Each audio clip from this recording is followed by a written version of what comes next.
जय हिंद to all, a very good evening and I hope you all are doing good. आज हम next question discuss करेंगे with respect to the HCS mains 2021। बहुत पास आ रहा है एग्जाम, बहुत ही ज़्यादा नज़दीक आ चुका है अब तो रिजल्ट। सो आई होप आप सबकी तैयारी बहुत अच्छी चल रही होगी।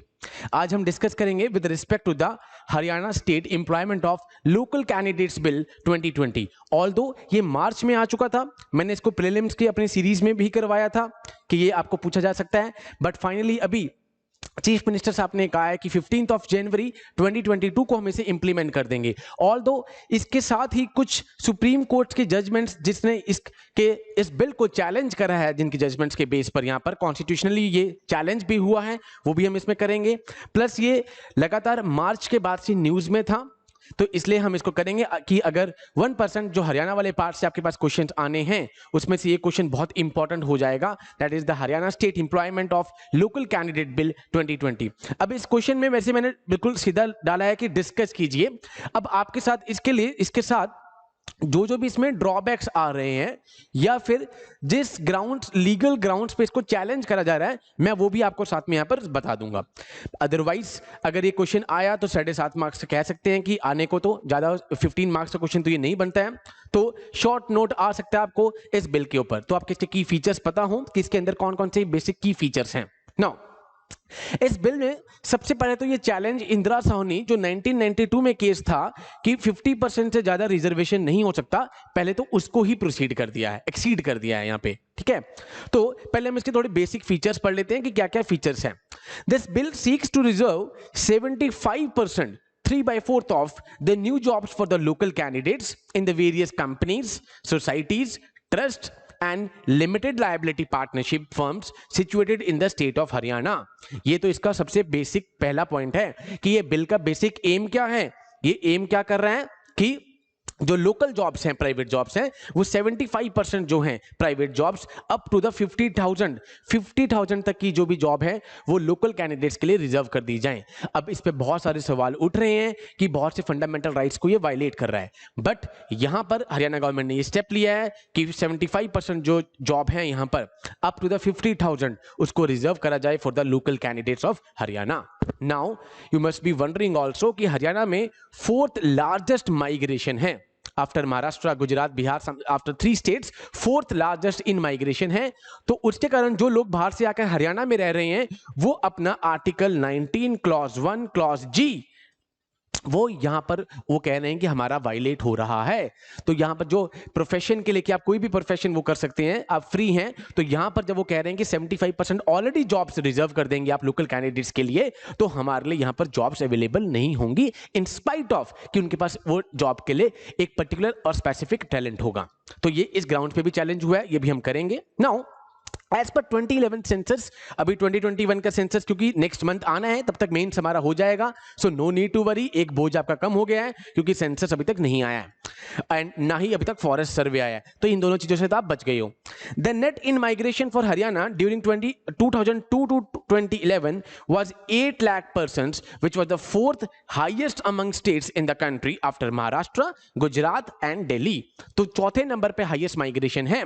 तो ये भी एक क्लॉज इस पे चल रहा है कि यहां पर आर्टिकल 19(1) क्लॉज 1 सब क्लॉज जी यहां पर वायलेट हो रहा है। तो बेसिक एम हमारे पास ये बिल का हो गया। नाउ इसने क्वेश्चन में पूछा है कि डिस्कस कीजिए, तो उसके पहले आपको की फीचर्स पता हो, क्योंकि ये क्वेश्चन आया तो बिल्कुल डायरेक्ट बेस्ड क्वेश्चन आएगा आपका। ठीक है, कि इस पे फर्स्ट है कि who is applicable to get this reservation. Now it applies to all companies, partnerships, firms, societies, trust, limited liability partnership firms. Second, any person in employing 10 और मोर पर्सन। अब यहां 10 और मोर पर्सन से मैं एक चीज और बताऊंगा, मुझे कंपनी से याद आया कि जो हम नेक्स्ट क्वेश्चन करेंगे इससे मुझे जस्ट ये रीड करते हुए दिमाग में आ रहा है, तो we will do the cooperative society, because cooperative society इस बार न्यूज में चल रहा है। उसको अभी जस्टिस जोसेफ ने चैलेंज करा है कि वो फेडरल स्ट्रक्चर जो है उसको यहां पर वायलेट कर रहा है, स्टेट से नहीं पूछा गया। प्लस न्यू मिनिस्टर बने, पहली बार मिनिस्ट्री क्रिएट करी गई है, ministry of corporation headed by the home minister mister Amit Shah. तो इस नेक्स्ट उसमें हम करेंगे कोऑपरेटिव सोसाइटीज क्या है एंड उनके कौन कौन से अभी केसेस चल रहे हैं constitutionally. Done. Now, it does not apply to the central or state government or any organization owned by them. That means कोई भी central government और स्टेट गवर्नमेंट है उन जॉब्स पे ये नहीं लगेगा, ये खाली इन्हीं पे लगेगा, companies, partnership, firm, society that is a private one and those who employing 10 और मोर पर्सन, 10 से ज्यादा बंदे होंगे। It will be in force for the period of 10 years and अगर यहां पर प्राइवेट कंपनीज इसको नहीं मानेंगी तो then they will be fined also. Okay, now reservation. All such employer must provide 75% of the new jobs with a gross monthly salary up to the 50,000 to the local candidates, the candidates who have a domicile.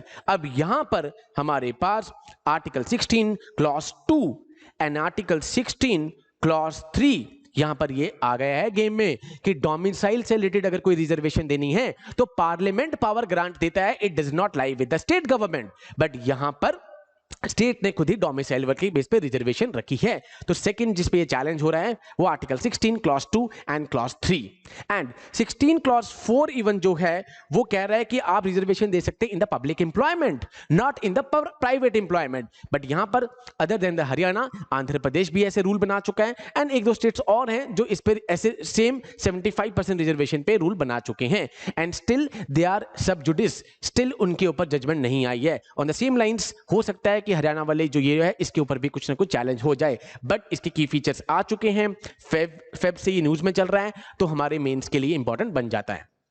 Okay and last time आपने देखा था हरियाणा के एक दो ही part पूछे हुए थे paper में, इस बार हम क्योंकि जीएस का पेपर इस बार 200 मार्क्स का है तो हम एक्सपेक्ट कर सकते हैं कि शायद इस बार हरियाणा के एक दो क्वेश्चंस और हमें इसमें दिख जाएं, सो हमें अपने वर्स्ट के लिए रेडी रहना है। Okay now registration, now comes the registration कि भाई रजिस्ट्रेशन पहले आपको करवानी पड़ेगी। With in 3 months of the bill coming into effect, the employer in the applicable establishment must register employees, जितने भी employees वहां पे काम करेंगे, within a monthly salary of 50,000 या फिर उसके अंदर on a designated portal. An employer cannot employ a new person till such registration is complete.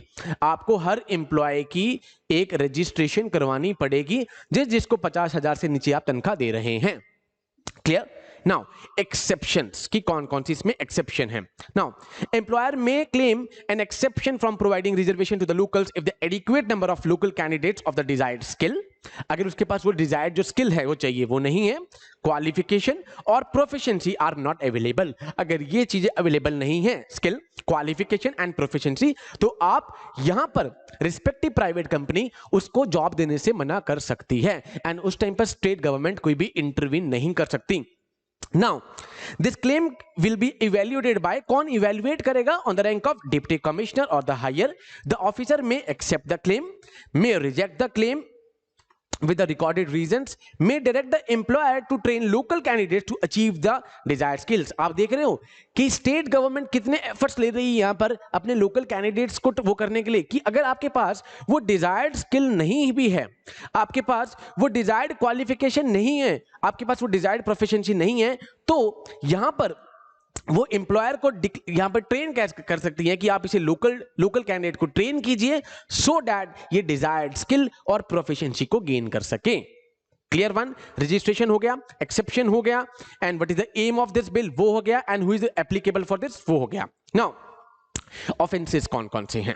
Now, the bill specifies penalties for various offenses. For example, failure to provide 75 reservation to the local candidates will attract a fine between 50,000 and 2 lakh. 2 lakh तक का यहां पर क्या है? Fine है with the penalty of 1,000 for each day till the contravention continues. जब तक ये नहीं हो रहा तब तक 1,000 पे पर डे लग सकते हैं। सो यहां पर रिजर्वेशन के साथ ऑफेंसेस और पेनल्टीज भी दी गई हैं for the respective trust and the companies. So ये बिल यहां पर जब भी आपके पास इस पेपर में अगर बिल ये आया भी तो बिल्कुल डायरेक्ट आएगा आपके पास एंड इसे मैं एक्सपेक्ट कर रहा हूं कि 5 या 7.5 नंबर का ज्यादा से ज्यादा क्वेश्चन आएगा एंड बिकॉज ये it is related to the Haryana also and ये अब जीएस का पार्ट भी बन गया है बिकॉज इसको अभी कोर्ट में चैलेंज करा जा रहा है। क्लियर? वन नाउ कौन कौन से इश्यूज इसके साथ हैं मैंने वो साथ में कवर कर दिए हैं। The bill mandates that all the private establishment in Haryana must provide 75% of the new jobs to the local candidates. This raises 3 potential issues. What are the 3 issues? First one, the reservation in the private institution may violate their right to carry on occupation or the business, that is Article 19 Clause 1 Subclause G. जो भी यहां पर लोग बाहर से आ रहे हैं, they are saying the state government is violating their right to carry on an occupation or business peacefully. That is, it is a qualified right, not the absolute right. State may impose some reasonable restrictions, but that reasonable restriction is not the reservation. Second one, the state law providing for reservation based on domiciles may not be constitutional. As I said, Article 16 subclause 2 and subclause 3 says that the parliament has the power to grant reservation to direct the state to make a law based on the domicile. In the early judgments, Supreme Court ruled that domicile is not the criteria to get the reservation. Domicile is not the criteria for the social backwardness. Clear one? We all already know that Article 15 clause 4 provides reservation for the SC, STs and socially and educationally backwards. Done in the government and government aided institutions. And Article 16 clause 4 provide for the OBCs, that the result of Mandal Commission.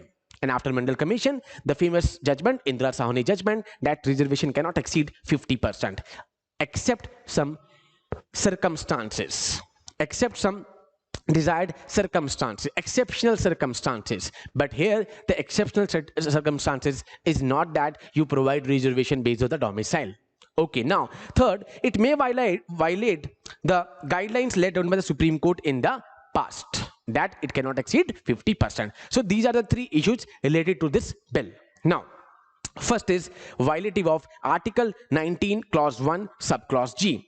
The 93rd Amendment Act 2005, it allows the state to make provision for the advancement of socially and educationally backward classes of citizens or scheduled caste and scheduled tribe in a matters related to admission in the private education institutions. Earlier it was for the public institutions, that is the government and the government aided institutions. Later on, the private education institutions was also added.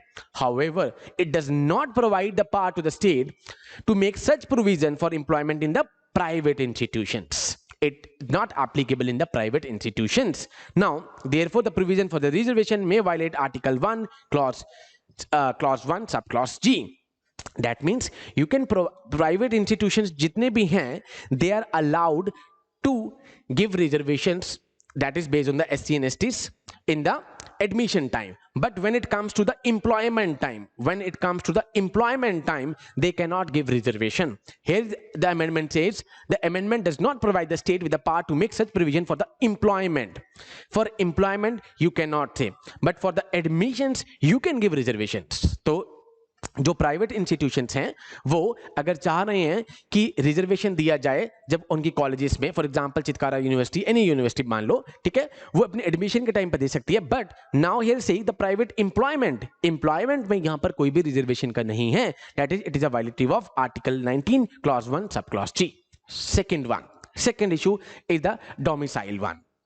The power under Article 16 clause 3 to make a law for providing residence as a ground for reservation in the public employment is vested only with the parliament. Parliament can only direct the state to give reservation based on the domicile. Earlier Supreme Court ruled that the domicile is not the ground for giving reservation. Domicile is not the sign of social backwardness. Now, similarly, in 1995, Supreme Court struck down rules by the Andhra Pradesh government providing preference for the candidates with Telugu medium in the public service. Residence by itself cannot be ground for the reservation except as provided in Article 16 clause 3. That means जब parliament grant करेगी उसके बाद ही आप दे सकते हैं domicile के base पे, otherwise नहीं. This is the second issue is connected with this case. Third one, it held that the reservation under Article 16 clause 4, that is reservation for the backward classes in the public services, SC ST के लिए तो since the constitution has commenced तब से चल रहा है. Article 16(4) में after Mandal Commission added for the reservation for the backward classes cannot exceed 50% to maintain efficiency in the administration. Efficiency खराब ना हो तो आप 50% तक रिजर्वेशन दे सकते हैं except under exceptional circumstances. And here court said that exceptional circumstances is not like you can give reservation to anyone. In the recent cases you must have read Marathas reservation. They cancelled out that you cannot exceed 50% limit. Now, further, the backwardness is mainly social backwardness. The court, however, held that while 50% is the rule, extraordinary situations may require the rule to be relaxed. But these extraordinary situations will be decided by the Supreme Court. Now, it held that social, education, and economic backwardness of the community and existence of data regarding inadequacy in the public service are not exceptional circumstances for providing reservation in excess to the 50%. तो ये तीन issues इसके साथ थे. तीनों issues को मैंने आपको बता दिया. First is violation of Article 119 Clause 1 Subclause G. Second, Article 16 Clause 3 domicile. Third, Article 16 Clause 4, that is public employment. You cannot give reservation to the private employment. So these are the three issues connected with this case as far as the constitutional status is concerned. So if we conclude this question, even this economic survey of 2019 observed that the government intervention often ends up undermining the ability of markets to spur investments and economic growth, and recommended such intervention need to be minimized. जितनी यहाँ पर government की economic survey कह रहा है कि intervention कम होगी, वो होनी चाहिए minimized for the economic growth of the private companies. So placing constraint, अगर आप उनके ऊपर कॉन्स्ट्रेंट्स डालेंगे, कुछ रिस्ट्रिक्शंस डालेंगे on a businesses in hiring may lead to some adverse effects. अगर आप यहाँ पर गवर्नमेंट इंटरवीन करेगी प्राइवेट उसमें, तो बहुत सारे इसके एडवर्स इफेक्ट्स हो सकते हैं. Like adequate skilled domestic labor may not be available, which may hurt their efficiency and competitiveness. जो यहाँ पर adequate skilled है, जो यहाँ पर चाहिए, वो नहीं मिल पाएगी. Second, it restricts the pool of candidates from which they can hire, which means they may not be able to employ the best candidates. अब private companies का basic aim क्या है, main motive क्या है? That is the profit. और यहाँ पर public क्या है? That is the welfareism. आप सबको पता है कि welfareism है सरकार का and private का. So private companies will try कि जो बेस्ट कैंडिडेट्स है, जिसके पास बेस्ट स्किल है, वो उसको लाया जाए. सो यहां पर उनकी एफिशिएंसी हैम्पर हो सकती है, because it is not necessary कि ये 75% बच्चे जो हैं वो बहुत सुपर स्किल्ड होंगे. So it is best from the government side कि भाई अगर आपको लग रहा है कि इन 75% में कुछ ऐसे बच्चे हैं जो नहीं है, तो try to make them skilled.